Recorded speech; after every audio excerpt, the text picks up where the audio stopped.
Hey guys, Coach Nate here. Runners, you need more core strength than you think. Today we're going to talk about the specific movements you need to be doing to challenge all aspects and core strength positions. Of course, in part one, if you haven't seen it, we talked about the big picture view of things, why it's so darn important, and how it can fit into your lifestyle. But let's get into those movements right now. Dig in. Here we go.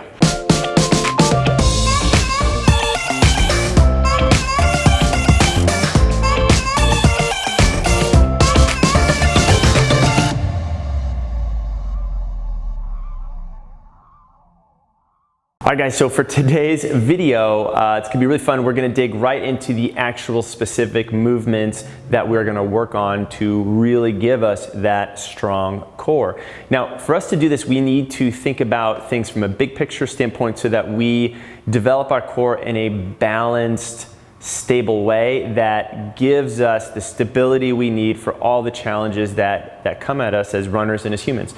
So we're going to categorize movements in a few different places. One, we're going to think about core exercises that challenge me in a neutral position, in a flexed position, in an extended position through rotation, right? I need to be good in each of those categories. Now, for each of those categories, I can add load, I can add instability, and I can add movement. So those are the things we're going to break down. It's going to be neutral, flexion, extension, and rotation. And then we're going to add load, instability, and movement into the mix. Let's get started. So the first thing we want to train is our ability to load ourselves up in different static positions. That first one being a neutral position. The way I find neutral position, my feet are going to be hip width to square underneath me. I'm going to squeeze my belly a little bit, and I'm going to squeeze my butt. That locks my pelvis into a nice neutral position. Roll my shoulders down and back. Chin is nice neutral here. We did this little trick before in the part one video, and now everything is nice and aligned. I could take this same position and drop down into a plank and hold this here. Now, this is a great place to start, but I want to introduce an external load to this. So the way I'm going to do that is by adding a plate. I could take this weight, I could go up heavier if I wanted to. I'm going to bring this like a little turtle shell if I don't have a friend to get it on my back. I'm going to pull this on here, and then all of a sudden I'm going to get into here, and all of a sudden I've just added just a little bit of additional load holding on to this neutral position. I can think about breathing in and out. Sometimes when I train my runners locally in the Bay Area, I say, hey, instead of just wait for 30 seconds, practice your breathing. Can you do this hold for 10 breaths in through your nose, out through your belly? If you're breathing every 3 seconds, that should be about a 30 seconds hold, and it gets you much more thoughtful about your breathing there. But I want to go beyond just floor exercises. I can challenge my core with a lot of different external objects. For example, I could go ahead and pull out my dumbbells and just doing any type of carry, front rack carry, or if I went overhead, this, as you can tell, it's harder for me to talk because I'm having to stabilize a lot more, really challenges that neutral position as well. Now, loading our rotation can seem a little tricky because when we think of rotation, we think of movement, but we can actually challenge our rotation from a static position. You just need a Coach Morgan. And if you don't have a Coach Morgan, you can use a wall or a doorway. But we like Coach Morgans a whole lot better than walls and doorways. So we're going to put both hands out here, and don't quote me on this. I want to call this a pal-off hold, but Coach Holly behind the camera instructed me to call this a partner trunk rotation exercise. So we'll call it that. What we're both going to do is press into each other's hands for 3 to 5 seconds. And the beauty of this thing is you can't really see what's happening, but both of us are having to work really hard to stabilize. If she were to not resist me, I would be pushing all the way this way, but she's pushing in as I'm going this way. So 3 to 5 seconds, shoulders are back and down, abs are on, belly and butt's on, and then we can go ahead and do the other side.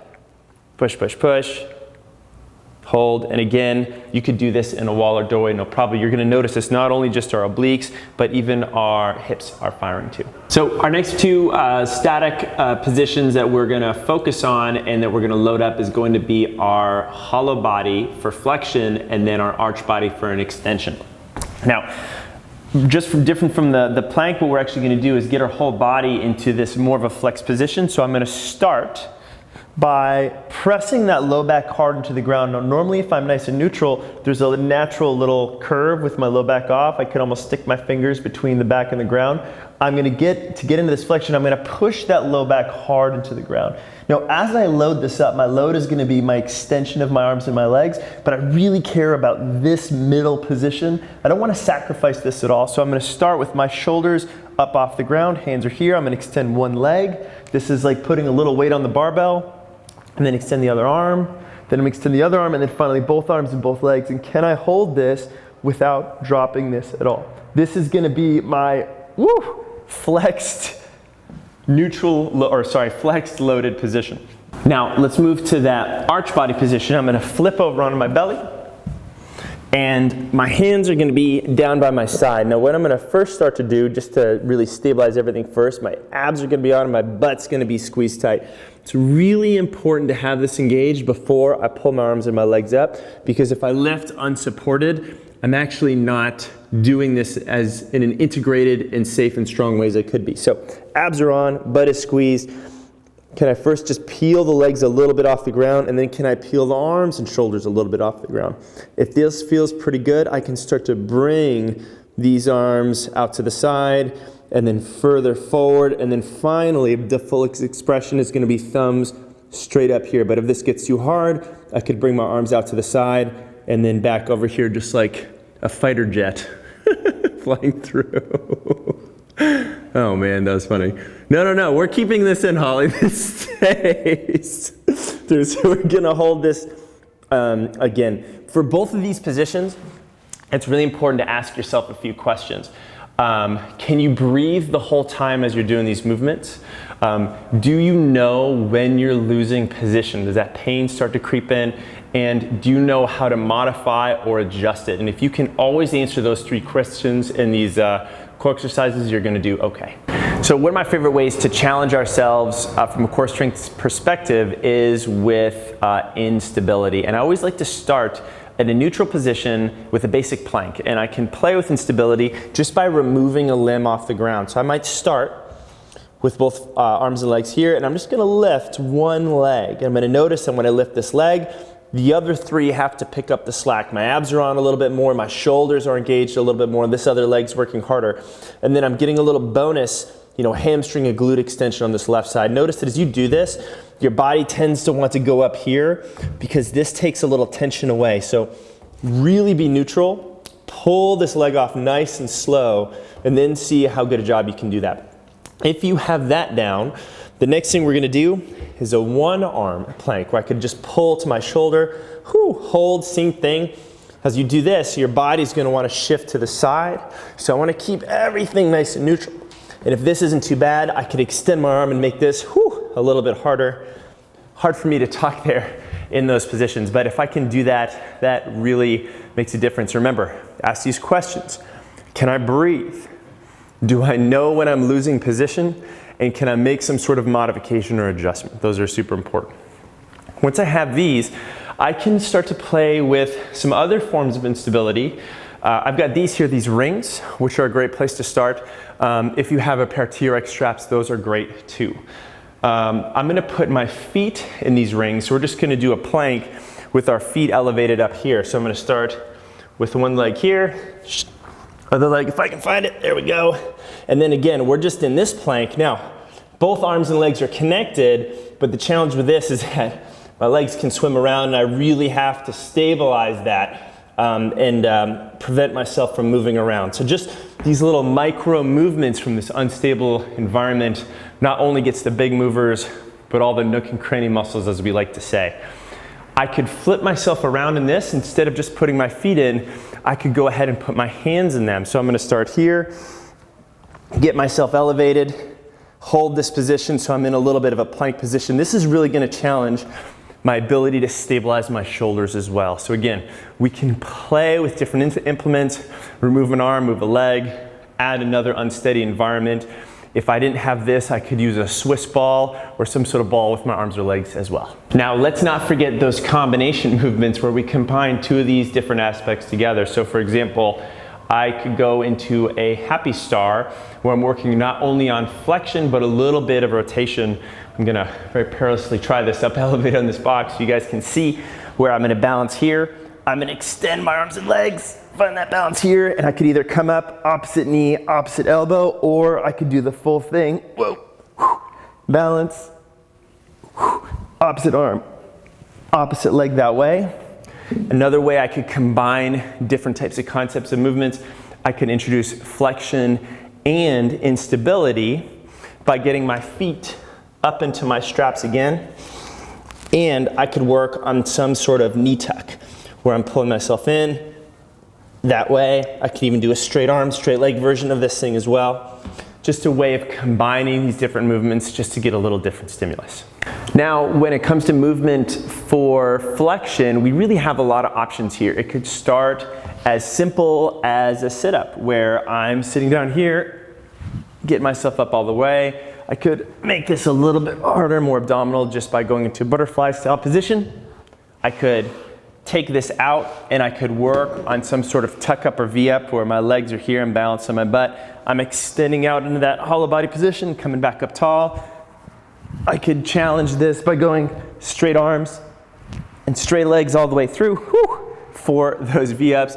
And then I could also take my hollow body, which we started with in the first clip, and add a little bit of movement there and turn it into a hollow body rock, where I start here, low back tucked hard into the ground, legs up, arms up here. I could even rock from here. See how this feels nice and smooth? If this feels good, extend a leg.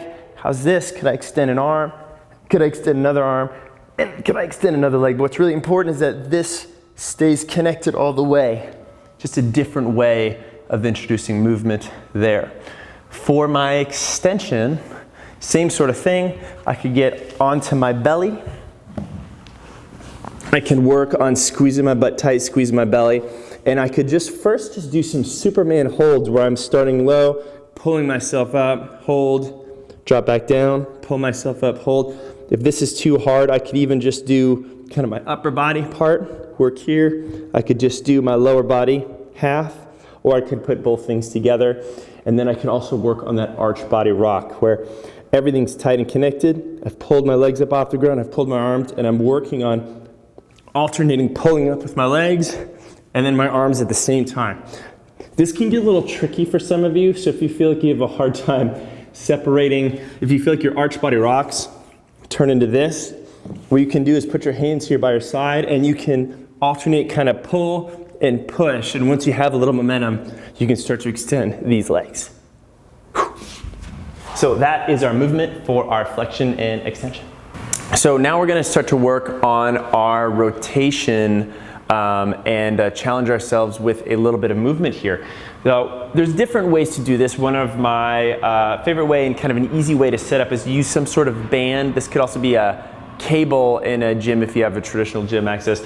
I want a anchor height that's, you know, kind of anywhere from like the hip to shoulder height, somewhere around here is perfect.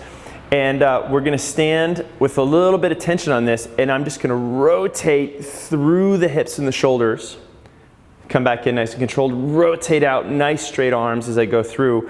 I'm gonna notice that my legs need to be flexed and need to be on. My hips and glutes are gonna be fired up a little bit. And I'm really gonna get a lot of kind of my lateral abs, my obliques as I go through. And once I get a set on one side, I can rotate over to the other side and get the same thing. I don't wanna be too jerky and off with this. I just wanna be smooth and steady all the way through. If I want to get fun, I could change the anchor point, and this could be more of like a wood chop.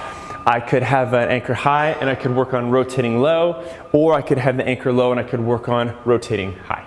Remember guys, I'm going to sound a little bit like a broken record on this, but when I go through all these movements, I always want to be asking these 3 questions in my head. This will help me when I know I need to stop a movement or I need to refine it. Can I breathe the whole time? If I hold my breath and I can't breathe at all, that's just not a good practice thing. Am I aware that I'm losing my position? If I'm not aware of something, I can't make a change and I can't improve it. So if I'm in a plank and my chin is jutting or my hips are dropped or something, I need to bring some awareness there. So have a friend watch you, point some things out, watch yourself in a mirror if you need to, and just pay attention more. And just by getting a better feel, that will improve. And then finally, we've gone through a whole list of different ways you can modify these exercises. Do you know how to shift down a gear to make a little bit more challenging movement more challenging, or to make more challenging movement a little easier, so that way you can maintain the integrity of things and you can breathe all the way through. Man, I just feel like I did all the movements right there, and I'm feeling that little burn, which is kind of nice.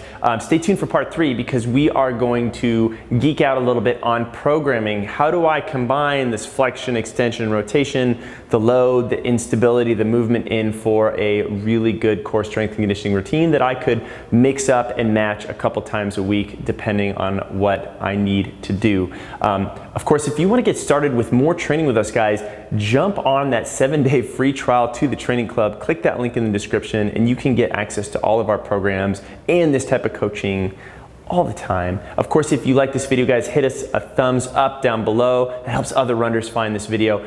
Drop any comments or questions too. We are at your beck and call, as we like to say, to answer your questions. And of course, subscribe to our channel, because we get new videos coming out each and every week, like these in-depth video series. And hey, we want you to see them. So I'm going to keep filming, guys. I'll see you in the next one.